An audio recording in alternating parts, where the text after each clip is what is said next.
Alright everyone, that title is indeed not clickbait, and I have officially played Borderlands 4 early. I still can't believe I get to say that sentence, but I have a lot of things I want to tell you about the game, which will all be compiled in this video. Of course, I do have to say thank you to 2K for sponsoring this video alongside flying me out to get early hands-on, and I also want to give a massive thank you to you all for putting me in a position to receive opportunities like this in the first place. But before we jump into it, a couple of disclaimers. First off, this is just the first of multiple videos coming out on the channel related to Borderlands 4. You're definitely going to want to see the others, so be sure to subscribe and do all the normal YouTube stuff so you don't miss out. Secondly, the gameplay you'll see is from the 2K studios. This means we were not at our normal setups and we weren't allowed to change many of the settings, such as keybinds. So if you see any of us randomly popping action skills or melee in the air, that is why. Finally, there will be footage of other creators' gameplay in this video, so be sure to check the description for a link to their channels and give them a follow as well. And of course, if you have any questions related to the game that I might not cover in this video, be sure to drop them down below and I will try to answer them as much as possible. And finally, if you don't know, Borderlands 4 launches on PC and console on September 12th, where you will be able to break free from Kairos as one of 4 brainy vault hunters in a mayhem-filled looter shooter world jam-packed with billions of weapons,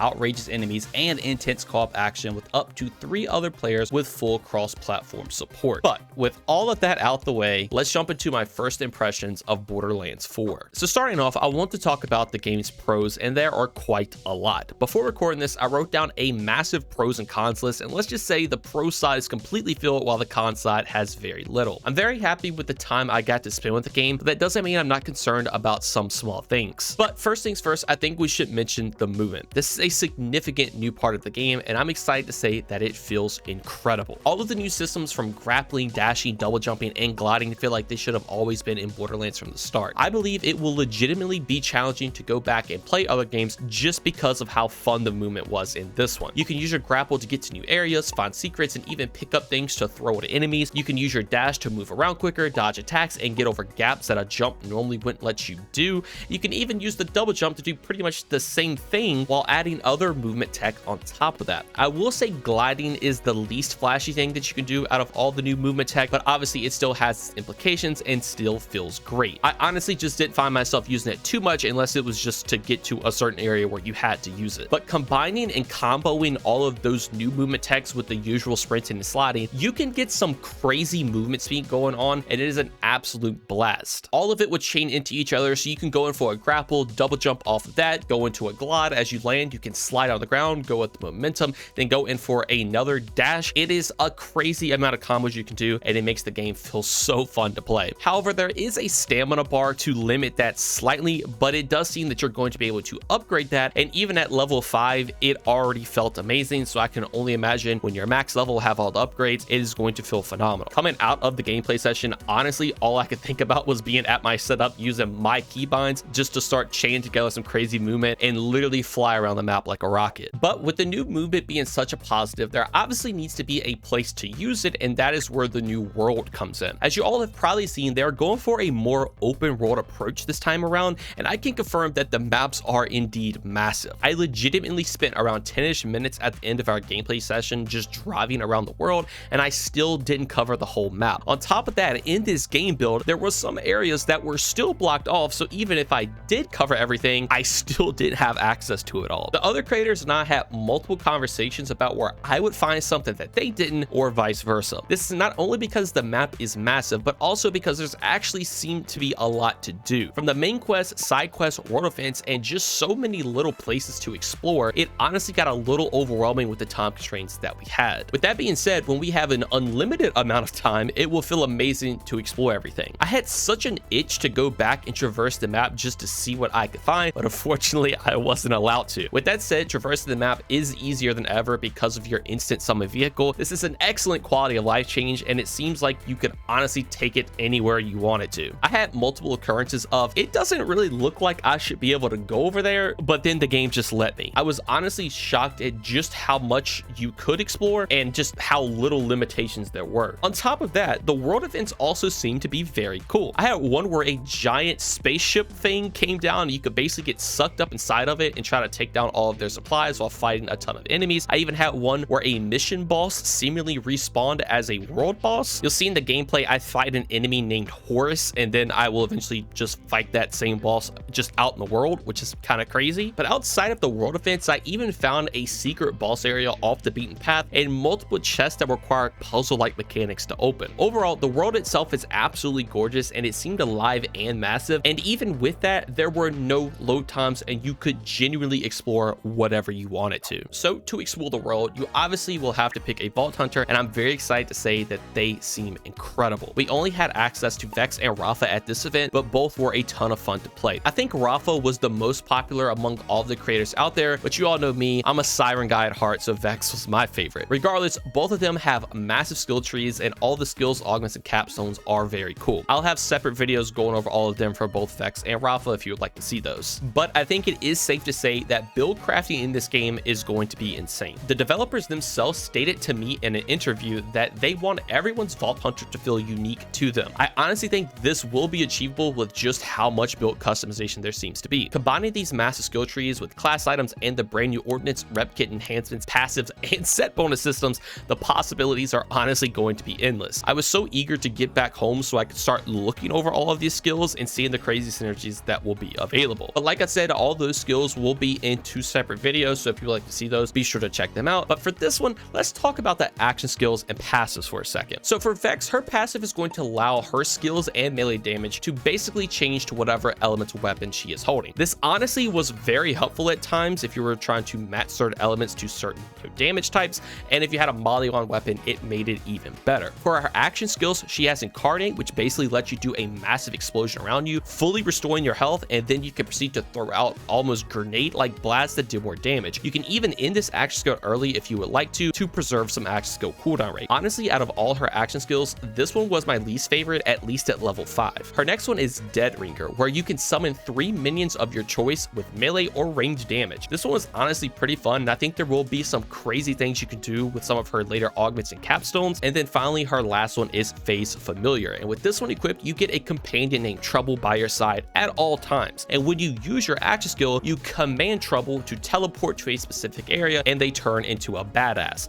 It is very similar to Flack's Gamma Burst skill from Borderlands 3. Honestly, I'm not usually into the minion playstyle, but I actually had a ton of fun with this one, and I think there's going to be some crazy things you can do with her augments. Next up for Rafa, his passive is Overdrive, and this makes it so when you enter an action skill, he activates Overdrive and gets bonus movement speed and damage. While an action skill is active, Overdrive's duration does not decrease, and this will pair exceptionally well with how his action skills work. So first off, he has his Peacekeeper cannons. These are basically just machine guns on your shoulder that are going to passively fire at enemies. You can cancel these at any time, just like Vex's Incarnate skill, and you're going to preserve some action skill cooldown. Honestly, these aren't super flashy or anything, but just having that passive damage at all times is extremely nice. And of course, while these are active, it is going to proc his passive to give you that movement speed and damage buff. I think once you take some augments and capstones, these are going to be able to do some crazy things. Next up is his Apophis Lance. Now, I may have butchered that pronunciation, but this is basically a second gun that he can fire. You can choose to shoot it once or use all 3 charges, or even shoot all 3 charges at once with a charge up time. It's going to shoot a ball of shock energy that can pierce through targets, and honestly, I didn't play with this one too much, but again, it's basically another gun. I'm sure there's going to be some crazy interactions that you can do with his passive through this, but we'll have to wait and see. Finally, his coolest action skill is his Arc Knives. When you use these,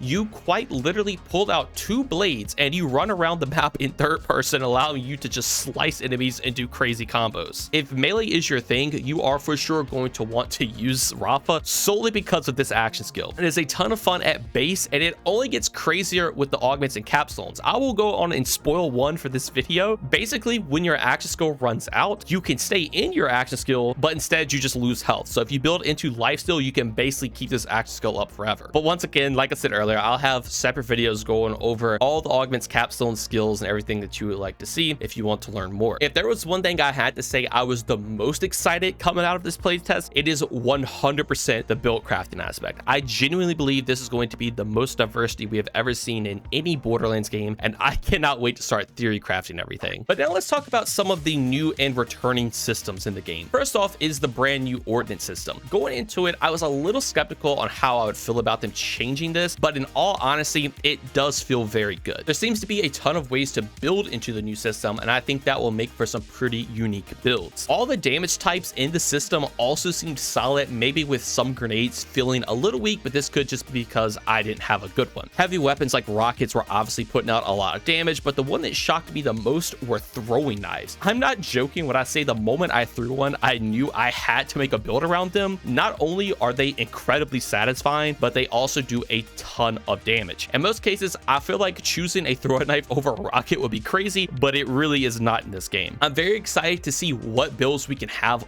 with this new system because I think it will be a ton of fun. Next up is the rep kit system. This one was one I was highly skeptical about because it could completely change the flow of the game around. These are 100% going to be your new primary source of healing unless you build into lifesteal. With that being said, I thought I was going to hate it, but I came out honestly enjoying it. There was times where I needed healing in a pinch and I had access to it. I think there will be a learning curve of when and when not to use them because they are on a cooldown, but once you get that down, it honestly felt pretty natural to use. On top of that, there are different ones you can get that do different things when you use them. I had one that increased my ordnance cooldown, meaning I could use all my ordnance, then pop a rep kit to start using my ordnance again immediately. There are some that increase elemental damage, which is obviously going to be great for boss fights, and there are even some that grant multiple charges, which means you can heal up a lot more often. Every rep kit you get will have healing built into it. You could just further increase that by getting more healing or adding these other benefits that were just mentioned. The really cool part about this is that you can also build into these further with certain skills, and I think they have a lot of potential. Like I said, this was one of the things I was worrying about the most, but I came out actually really enjoying it and can't wait to see what we can cook up with it, just like the ordnance system. Other new things are things like the overshield system, so basically you can have a shield on top of your shield. A lot of this came from skills in general, and speaking of shields, you can also use these as armor now. Returning systems are things like class mods, and these seemingly can have more than 5 points on them, so builds are going to be even crazier with that. Also, artifacts are basically back, but they've been replaced with enhancements. These buff certain specific weapon manufacturers. We didn't get to play around with these too much, but we did see some scattered around the map. Overall, the main takeaway here is that the new systems actually feel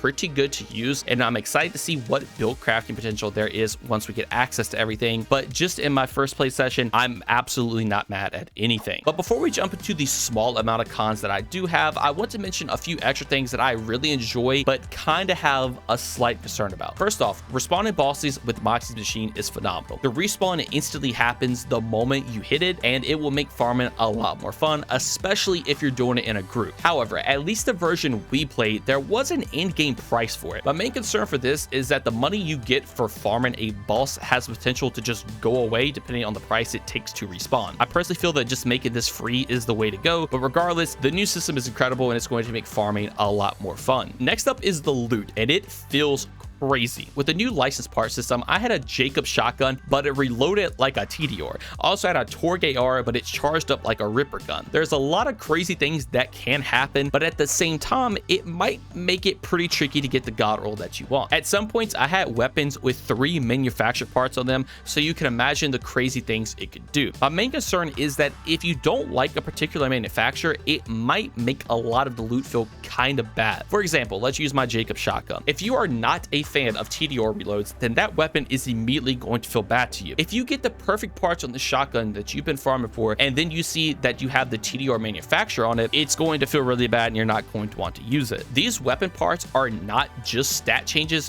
based on the parts, but it is complete functionality changes. And it almost makes the manufacturers feel more like abilities or perks than the actual weapons that they make. Regardless, a lot of the weapons still felt incredible to use, and I think there are going to be some crazy fun combos that you can get. Seeing all of the different bonuses and actions on a stat card also really pleases the inner nerd in me. On a final note for weapons though, I will say the Order and Ripper manufacturers felt a little off to me because I'm not the biggest fan of charge weapons, but the deadless weapons actually felt really fun because of the different ammo types. You could straight up change from a pistol to a shotgun. It was some crazy things you could do with them. So with all that being said, overall the game is a ton of fun. There obviously are a ton of positives, but I do want to mention some things that concern me and other creators a little bit. First off, the main complaints are going to be navigation and enemy detection. While Echo 4 is a great addition and I'm happy to have something like this in the game now, sometimes it would straight up tell me to just run through the ground or a wall, and it was struggling to get me going in the right direction. I still figured out where I needed to go, but it was definitely more of a challenge, and I can see some people being annoyed with this. For enemy detection, a lot is going on, and I definitely think a mini map would fix most of these issues. At times, it felt very difficult to track track down who was attacking me. You could have an enemy spawn behind you on top of a house while another enemy is teleporting around you, all while you're focused on the enemy in front of you. Multiple times I would kill that enemy in front of me, and I would find myself scanning around looking for my next target because I couldn't quickly glance at a minimap to tell me where to look. I was usually going in a 360 motion, taking a look at the compass up top, and eventually just hoping I see an enemy in my sights. I know as time goes on and we learn the spawns and how the enemies work, this issue won't feel as bad, but for a fresh playthrough, I definitely have my concerns. The game really wants you to use the new movement to be super quick, and rightfully so. I mean, it feels fantastic to use, but if you're just zooming around the map and you don't have an idea of what target you're going for, the movement almost feels pointless. And I know some of you all might say this is just a skill gap or I'm bad, but I have been playing Borderlands for most of my life with thousands of hours in the series, and I still was struggling at times. Every creator there agreed upon this issue, and we really hope something can get implemented to make this feel a little bit better. However, I will say, if you are more of a passive player and just purely like to explore, this system legitimately might feel better to you. My main concern is for people who like to play fast, and that's kind of what they seem they want you to do because of the new movement, and in return, it can kind of feel a little off at times. I know there's a lot of discourse going on around the minimap, but it legitimately is very nice just to be able to take a quick glance just to know where you need to go to attack enemies. I think we've all kind of taken it for granted just having it in something like Borderlands 3, but imagine you're doing something like a Molly-Wan takedown on that bridge. If you don't know where enemies spawn at, it is going to be very, very hard to keep track of everything going on around you, and that's kind of what we're experiencing in Borderlands 4 right now with not having it. Now, those are the two main concerns, but for smaller ones, it's just things like respawn time, screen clutter, and the UI. For respawning, it takes quite a while. Like, it's faster to load into your save than to respawn for the most part. I'm not exactly sure why it takes so long, but hey, I guess if you never die, you'll never have to worry about this issue. Next is screen clutter. A lot is going on in the game, which made me feel a little lost at times, but this could 100% just be due to the limited amount of time we had with the game alongside the time constraints of recording, but it is something that I wanted to mention. And then finally, it's just the UI. As you all know, I wasn't the biggest fan of this when they first showed it off, but when I went to play it, it honestly wasn't as bad, but I still think it could be slightly better. But that is pretty much it for all the concerns. There are definitely a lot more positives I have with this game, and I've been itching to continue to play it ever since I left the studios. That's honestly all I've been thinking about recently. Please 2K, let us play more. But if you want an excitement number for the game, going in there, I was at like an 8 out of 10 for excitement, and then I left being a 9 out of 10. I think there is room for it to hit that 10 out of 10, but we'll probably have to wait and see that for launch. I genuinely can't wait for this game to fully come out. I mean, I'm even excited for just when we get to see all the skill trees. I think this would be one of, if not the best Borderlands games we have ever received. It seems like they have listened to a lot of feedback and are taking everything into consideration, and I can't wait to get my hands on the final product. On a final note, I want to give another massive thank you to 2K again for letting me play early, and of course, thank you again for 2K for sponsoring this video. This whole event has quite literally been a dream come true for me. I started playing Borderlands back in 2010 and started uploading seriously to YouTube with Borderlands 3. This series has been an immense part of my life, and I still can't believe I got this crazy opportunity. Also want to give a massive shout out to all the creators there for being so welcoming and friendly. It was a surreal experience getting to meet everyone I've always looked up to and even get to hang out with them. They're all fantastic people, and you should definitely go check out their content as well. And then, of course, finally, a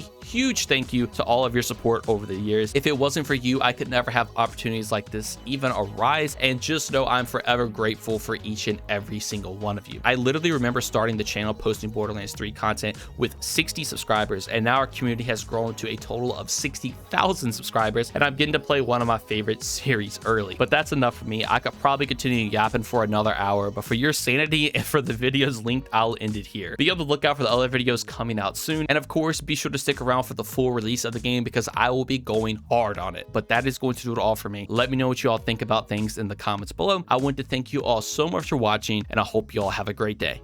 Peace.